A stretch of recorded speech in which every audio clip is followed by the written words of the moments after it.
Doctor G, నేను ఇంకా చాలా చిన్న వయసులోనే ఉన్నాను, రోజు జిమ్కి వెళ్తాను, యోగా చేస్తాను, ఈ వయసులో నాకు గుండెపోటు రాదు కదా అని చాలామంది నన్ను అడుగుతూ ఉంటారు. ఇటీవల చిన్న వయసు వారికి కూడా గుండెపోటు రావడం ఆందోళన కలిగిస్తుంది. కారణాలు ఏంటో ఇవాళ మనం తెలుసుకుందాం.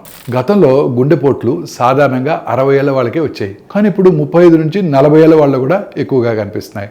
వ్యాయామం చాలా ముఖ్యమే, కానీ అది ఒక్కటే అన్ని ప్రమాదాలను తొలగించదు. ఎప్పుడు ఒత్తిడి, తగినంత నిద్ర లేకపోవటం, ఎక్కువ పని గంటలు, ధూమపానము, కనబడని చక్కెర వ్యాధి, కొలెస్ట్రాల్ సమస్యలు, కుటుంబంలో గుండె జబ్బుల చరిత్ర, ఇవన్నీ కూడా నిశ్శబ్దంగా రక్తనాళాలను దెబ్బతీస్తాయి. చాలా మంది యువకులు బయటకు ఫిట్గా ఆరోగ్యంగా కనిపిస్తారు, కానీ లోపల ఒత్తిడి ఎక్కువగా ఉంటుంది. రోజు రోజుకి రొటీన్ చెడిపోతుంది.